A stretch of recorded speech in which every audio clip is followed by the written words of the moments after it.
ಪಹಲ್ಗಾಮ್ ದಾಳಿ ಬಳಿಕ ಪಾಕ್ ವಿರುದ್ಧ ಭಾರತ ಸಮರವನ್ನ ಸಾರಿದೆ. ಆಪರೇಷನ್ ಸಿಂಧೂರ್ ಜೊತೆಗೆ ರಾಜತಾಂತ್ರಿಕವಾಗಿಯೂ ಕೂಡ ಕೆಲವೊಂದು ಅಸ್ತ್ರಗಳನ್ನ ಪ್ರಯೋಗ ಮಾಡ್ತಾ ಇದೆ. ಪಾಕ್ ಮುಖವಾಡವನ್ನ ಜಾಗತಿಕವಾಗಿ ಬಯಲು ಮಾಡೋದಕ್ಕೆ ತಂಡವನ್ನ ರಚನೆ ಮಾಡಲಾಗಿತ್ತು. ಸಂಸದರ 7 ನಿಯೋಗಗಳಿಂದ ವಿಶ್ವ ಪರ್ಯಟನೆಯನ್ನ ಮಾಡಲಾಗುತ್ತೆ.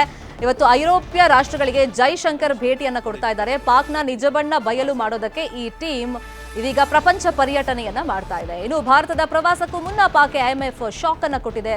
ನಿಮ್ಗೆ ಸಾಲ ಕೊಡಬೇಕು ಅಂತಂದ್ರೆ ಒಂದಿಷ್ಟು ಷರತ್ತುಗಳನ್ನ ಹಾಕ್ತಾ ಇದ್ದೀವಿ, ಅದನ್ನ ಫುಲ್ಫಿಲ್ ಮಾಡಬೇಕು ಅಂತ ಹೇಳಿ IMF ಹೇಳಿದೆ. ಪಾಕ್ನಿಂದಲೂ ಕೂಡ ವಿಶ್ವ ಪರ್ಯಟನೆಗೆ ತಂಡವನ್ನ ರಚನೆ ಮಾಡ್ಕೊಂಡಿದ್ದಾರೆ. ಭಾರತ ಏನೆಲ್ಲ ಕೆಲಸಗಳನ್ನ ಮಾಡ್ತಾ ಇದೆ ಅದನ್ನೇ ಕಾಪಿ ಕ್ಯಾಟ್ ಮಾಡುವಂತ ಕೆಲಸವನ್ನ ಪಾಕಿಸ್ತಾನನೂ ಮಾಡ್ತಾ ಇದೆ. ಈಗ ಉಗ್ರರನ್ನ ಯಾವ ತರ ಪಾಕಿಸ್ತಾನ ಪೋಷಿಸ್ತಾ ಇದೆ ಅದನ್ನ ಸಾಕ್ಷಿ ಸಮೇತ ಜಾಗತಿಕವಾಗಿ ವಿಶ್ವದ ಎದುರು ತೋರಿಸಬೇಕು ಅಂತ ಹೇಳಿ ಸಂಸದರ ನಿಯೋಗವನ್ನ ಭಾರತ ಸರ್ಕಾರ ಮಾಡಿದ್ರೆ, ಇನ್ನೊಂದು ಕಡೆ ಪಾಕಿಸ್ತಾನ ವಿಶ್ವ ಪರ್ಯಟನೆಗೆ ಅಲ್ಲೂ ಅಷ್ಟೇ ಸಂಸದ ತಂಡವನ್ನ ರಚನೆ ಮಾಡಿಕೊಂಡು ಶಾಂತಿ ಮಂತ್ರವನ್ನ ಪಠಣ ಮಾಡೋದಕ್ಕೆ ಮುಂದಾಗಿದೆ. ಮಧು, ಈಗ ಸಪ್ತ ಸೂತ್ರದ ಮುಖಾಂತರ ಭಾರತ ಪಾಕ್ನ ಒಂದು ಭಯೋತ್ಪಾದನೆಯನ್ನ ಅಥವಾ ಭಯೋತ್ಪಾದನೆಗೆ ಪೋಷಿಸ್ತಾ ಇರೋದನ್ನ ಬಯಲು ಮಾಡೋದಕ್ಕೆ ಏನು ಹೊರಟಿದೆ, ಈ ಸಂಸದ ನಿಯೋಗ ಎಷ್ಟು ಮಹತ್ವವನ್ನು ಪಡ್ಕೊಳ್ಳುತ್ತೆ?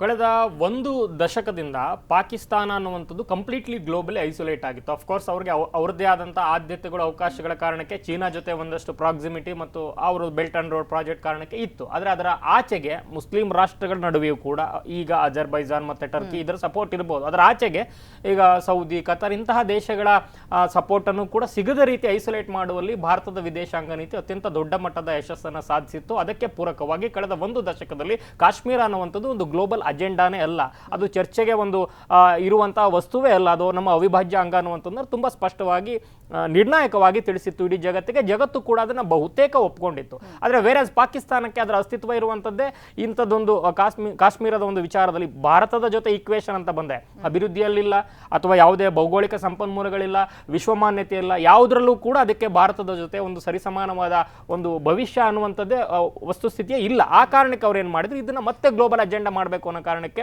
ಈ ಒಂದು ಅವಕಾಶವನ್ನು ಬಳಸ್ಕೊಳ್ಳುವಂಥ ಪ್ರಯತ್ನವನ್ನು ಅಮೆರಿಕದ ಮೂಲಕ ಮಾಡ್ತಾ ಇದ್ದಾರೆ. ವೇರಾಸ್ ಭಾರತ ಇದು ಮತ್ತೆ ಗ್ಲೋಬಲ್ ಅಜೆಂಡಾ ಆಗಬಾರ್ದು. ನಾವು ಮಾಡಿರುವಂಥ ಪ್ರಿಸಿಷನ್ ಸ್ಟ್ರೈಕ್ ಏನಿದೆ, ಆ ಪ್ರಿಸೈಸ್ ಸ್ಟ್ರೈಕ್ಗೆ ಕಾರಣ ಈಗ ಟೆರರ್ ಹೈಡೌಟ್ಸ್ಗಳನ್ನು ಹೊಡೆದಾಕುವಂಥದ್ದು, ನಾವು ಯಾವುದೇ ಮಿಲಿಟರಿ ಸಂಘರ್ಷದ ಉತ್ಸುಕತೆಯಲ್ಲಿ ಇರಲಿಲ್ಲ ಅನ್ನೋದನ್ನು ಮತ್ತೆ ಮನವರಿಕೆ ಮಾಡುವಂಥ ಪ್ರಯತ್ನ, ಮತ್ತು ಎರಡೂ ದೇಶಗಳು ಕೂಡ ಈಕ್ವಲ್ ಅನ್ನುವಂಥ ಒಂದು ಅಜೆಂಡಾವನ್ನು ಅಮೆರಿಕ ಬೆಂಬಲದೊಂದಿಗೆ ಪಾಕಿಸ್ತಾನ ಏನು ಹಲವಾರು ಕಾಪಿ ಕ್ಯಾಟ್ ಜೆಸ್ಟರ್ಸ್ಗಳ ಮೂಲಕ ಇರ್ಬೋದು ಅಥವಾ ತಮ್ಮನ್ನು ತಾವು ಬೊಗಳೆ ಭಾಷಣಗಳನ್ನು ಮಾಡ್ಕೊಳ್ಳೋದ್ರ ಮೂಲಕ ಇರ್ಬೋದು ಭಾರತದ ಜೊತೆ ಸರಿಸಮಾನವಾದಂತಹ ಒಂದು ಅಸ್ತಿತ್ವವನ್ನು ಕಂಡುಕೊಳ್ಬೇಕು ಅಂತ ಮತ್ತೊಂದು ಸುತ್ತಿನ ಹೋರಾಟವನ್ನು ಏನು ಮಾಡ್ತಾ ಇದೆ, ಆ ಹೋರಾಟವನ್ನು ಮೊಟಕು ಮಾಡೋದ್ರಲ್ಲಿ ಈ ಒಂದು ಭೇಟಿ ಅತ್ಯಂತ ಮಹತ್ವವನ್ನು ವಹಿಸುತ್ತೆ. ಯಾಕಂದರೆ ನಮ್ಮ ದೇಶ ಯಾವ ರೀತಿ ಪ್ರೋಗ್ರೆಸಿವ್ ಆಗಿ ಹೋಗ್ತಾ ಇದೆ, ನಮ್ಮ ದೇಶದ ವಿಚಾರಕ್ಕೆ ಬಂದಂಥ ಸಂದರ್ಭದಲ್ಲಿ ಯಾವ ರೀತಿ ರಿಯಾಕ್ಟ್ ಮಾಡಿದೀವಿ ಮತ್ತು ನಮ್ಮ ಮಿಲಿಟರಿ ಮೈಟ್ ಯಾವ ರೀತಿ ಇದೆ ಅನ್ನೋದನ್ನು ಕೂಡ ಕನ್ವೆ ಮಾಡ್ಬೋದು. ಈ ಮೂಲಕ ಗ್ಲೋಬಲಿ ನಮ್ಮ ಐಡೆಂಟಿಟಿಯನ್ನು ಮತ್ತಷ್ಟು ಉತ್ಕೃಷ್ಟಗೊಳಿಸ್ಕೊಳ್ಳಿಕ್ಕೂ ಕೂಡ ಅನುಕೂಲ ಆಗಿದೆ ಮತ್ತು ಆಗುತ್ತೆ. ಆ ಕಾರಣಕ್ಕೆ ಇದನ್ನು ವೇದಿಕೆಯಾಗಿ ಬಳಸ್ಕೊಳ್ಳೋದಕ್ಕೆ ಈ ಒಂದು ಸಂಸದರ ನಿಯೋಗವನ್ನು ಬಳಸ್ಕೊಂಡಿರುವಂಥದ್ದು. ಮತ್ತು ಜೊತೆಯಾಗಿ ಎಂಟೈರ್ ದೇಶ ಈ ಒಂದು ಆಪರೇಷನಲ್ಲಿ ಅಥವಾ ಈ ಒಂದು ವಿಚಾರದಲ್ಲಿ ಪಾಕಿಸ್ತಾನ ಪ್ರಚೋದಿತ ಉಗ್ರಗಾಮಿ ವಿಚಾರದಲ್ಲಿ, ಉಗ್ರಗಾಮಿತ್ವದ ವಿಚಾರದಲ್ಲಿ ಯಾವ ರೀತಿ ಒಗ್ಗಟ್ಟಾಗಿದೆ, ಇಲ್ಲಿ ಪಕ್ಷಾತೀತವಾಗಿ ಒಕ್ಕೊರಳ ಧ್ವನಿ ಒಂದೇ ಅನ್ನುವಂಥದ್ದು, ಇಲ್ಲಿ ಸರ್ಕಾರ ಪಕ್ಷ ಅಥವಾ ಬೇರೆ ಪ್ರತಿಪಕ್ಷಗಳು ಅನ್ನುವಂಥದ್ದಲ್ಲ, ಒಟ್ಟಾರೆ ಭಾರತದ ಧ್ವನಿ ಏಕಮುಖವಾಗಿರುತ್ತೆ. ಅದು ಇಡೀ ವಿಶ್ವಕ್ಕೆ ಕೇಳಿಸುವ ರೀತಿ ತಲುಪಿಸುವಂಥ ಪ್ರಯತ್ನವನ್ನು ಪಕ್ಷಾತೀತವಾಗಿ ಸರ್ವ ಪಕ್ಷಗಳ ಮೂಲಕ ನಾವು ಮಾಡ್ತಾ ಇದ್ದೀವಿ ಅನ್ನೋಂಥ ಒಂದು ಗ್ಲೋಬಲ್ ರಾಜತಾಂತ್ರಿಕ ಮೆಸೇಜನ್ನು ಕೊಡೋದಕ್ಕೂ ಕೂಡ ಇದು ಅನುಕೂಲ ಆಗುತ್ತೆ.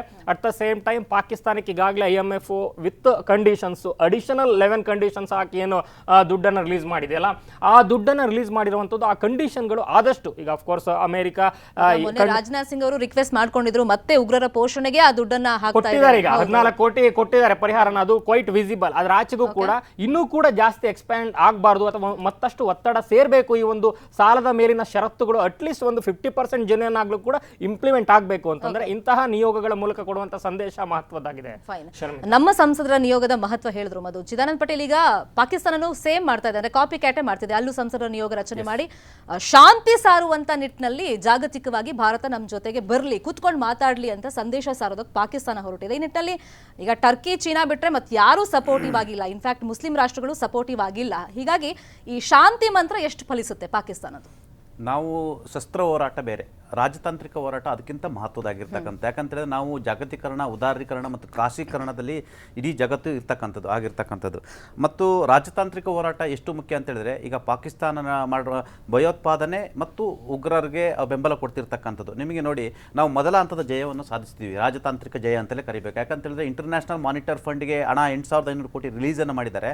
ನೀವು ಕೊಟ್ಟಿರ್ತಕ್ಕಂಥ ಹಣ ಉಗ್ರ ಸಂಘಟನೆಗಳಿಗೆ, ಉಗ್ರರನ್ನ ಪೋಷಿಸಲಿಕ್ಕೆ ಮತ್ತು ಭಯೋತ್ಪಾದನೆಗೆ ಕುಮ್ಮಕ್ಕೆ ಅವರು ಬಳಸ್ಕೊಳ್ತಿದ್ದಾರೆ, ನೀವು ಎಚ್ಚರಿಕೆಯಲ್ಲಿ ಹಣವನ್ನು ಕೊಡಬೇಡಿ ಅಂತ ಹೇಳಿದ್ರು. ಅದರ ಪರಿಣಾಮ ಸಾಲ ಕೊಟ್ಟವರು ಕೂಡ ಅರ್ಥ ಆಗಿದೆ. ಒಂದು ವೇಳೆ ನಾನು ಕೊಟ್ಟಂಥ 8,500 ಕೋಟಿ ಸಾಲವನ್ನು ಉಗ್ರರಿಗೆ ನೆರವು ಕೊಡ್ತಕ್ಕಂಥದ್ದು, ಭಯೋತ್ಪಾದನೆ ಕೃತ್ಯಕ್ಕೆ ನೆರವು ಕೊಡ್ತಕ್ಕಂಥ, ಆ ಮುಖಾಂತರ ಅವರು ಕೊಟ್ಟ ಹಣಕ್ಕೆ ಬಡ್ಡಿಯನ್ನು ಕೊಟ್ಟಲ್ಲ ಅಂತ ಆತಂಕ ಎದುರಾಗಿರ್ತಕ್ಕಂಥ. ಹಾಗಾಗಿ ಅಂತಾರಾಷ್ಟ್ರೀಯ ಹಣಕಾಸು ನಿಧಿ ಈಗ ಅವರಿಗೆ 11 ಷರತ್ತುಗಳನ್ನು ವಿಧಿಸಿರ್ತಕ್ಕಂಥದ್ದು. ಮತ್ತು ಅದರಲ್ಲಿ ಪ್ರಮುಖವಾಗಿ ಷರತ್ತು ಅಂತ ಹೇಳಿದ್ರೆ, ನಾವೇನು ಹೇಳ್ತೀವಿ ಅದನ್ನು ನೀವು ಮಾಡಬೇಕು ಅಂತ ಹೇಳಿರ್ತಕ್ಕಂಥ. ಯಾಕಂತ ಹೇಳಿದ್ರೆ ಅವರ ದುಡ್ಡಿಗೆ ಅವರು ಲೆಕ್ಕವನ್ನು ಕೊಡಬೇಕು, ಆ ರೀತಿ ಮಾಡಿರ್ತಕ್ಕಂಥ. ಆ ಮುಖಾಂತರ ನಾವು ಒಂದು ಹಂತದಲ್ಲಿ ನಾವು ಜಯವನ್ನು ಸಾಧಿಸಿದ್ದೀವಿ. ಯಾಕಂತ ಹೇಳಿದ್ರೆ ಉಗ್ರ ಅಜರ್ ಮಸೂದ್ರವರಿಗೆ ಪರಿಹಾರವಾಗಿ, ಯಾಕಂತ ಹೇಳಿದ್ರೆ ಅವರ ಕುಟುಂಬದವರ ಸಾವಿಗಾಗಿ 14 ಕೋಟಿ ಪರಿಹಾರವನ್ನು ಕೊಟ್ಟಿರ್ತಕ್ಕಂಥದ್ದು. ಯಾರೆಲ್ಲ ಉಗ್ರ ನೆಲೆಗಳಿದ್ದು, ಉಗ್ರ ತರಬೇತಿ ಕೇಂದ್ರಗಳಿದ್ದು, ಅವೆಲ್ಲವನ್ನು ಕೂಡ ಪಾಕಿಸ್ತಾನ ಸರ್ಕಾರ ಮರುನಿರ್ಮಾಣ ಮಾಡ್ತೀವಿ ಅಂತ ಹೇಳಿರ್ತಕ್ಕಂಥ. ಆ ಮುಖಾಂತರ ಅಂದರೆ ಅವರು ಭಯೋತ್ಪಾದನೆಯನ್ನು ನಿಲ್ಲಿಸಿಲ್ಲ.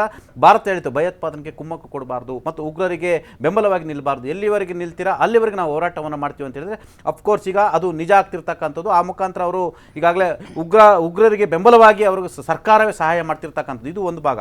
ಮತ್ತು ರಾಜತಾಂತ್ರಿಕ ಹೋರಾಟಗಳಿಂದ ಪಾಕಿಸ್ತಾನದ ಬಣ್ಣ ಬಯಲಾಗುತ್ತೆ. ಯಾಕಂದರೆ ಪಾಕಿಸ್ತಾನ ಇವತ್ತು ನೋಡಿ, ಒಂದು IMF ಸಾಲ ತಗೊಂಡ್ರು ಕೂಡ ಹಳೆ ಸಾಲವನ್ನೇ ಬಡ್ಡಿ ಕಟ್ಟಿಲ್ಲ ಅಂತೇಳಿ ಅವರು ಕೂಡ ಅಂಗಲಾಗ್ತಿರ್ತಕ್ಕಂಥದ್ದು. ಅದು ಬೇರೆ ಬೇರೆ ಲಾಬಿಗಳು, ಶಸ್ತ್ರಾಸ್ತ್ರ ಲಾಬಿಗಳು, ಬೇರೆ ಬೇರೆ ವ್ಯಾಪಾರ ಲಾಬಿಗಳ ಕಾರಣಕ್ಕಾಗಿ IMFಗೆ ಹಣ ಕೊಡಿಸುವಲ್ಲೂ ಕೂಡ ಅಲ್ಲಿ ಅಮೆರಿಕ ಕೂಡ ತನ್ನ ಕೈಚಳಕವನ್ನು ಮಾಡಿರ್ತಕ್ಕಂಥದ್ದು. ಹಣ ಕೊಟ್ಟು ಅವರನ್ನು ಕಾಲಿಗೆ ಬೀಳಿಸ್ಕುವಂಥ ಪರಿಸ್ಥಿತಿ. ಅಂದರೆ ಮುಂದೊಂದು ದಿನ ಅಮೆರಿಕ ಏನು ರೂಲ್ ಮಾಡುತ್ತೆ ಅದನ್ನು ಪಾಕಿಸ್ತಾನ ಕೇಳುವಂಥ ಪರಿಸ್ಥಿತಿಯನ್ನು ನಿರ್ಮಾಣ ಮಾಡ್ತಿರುವಂಥದ್ದು.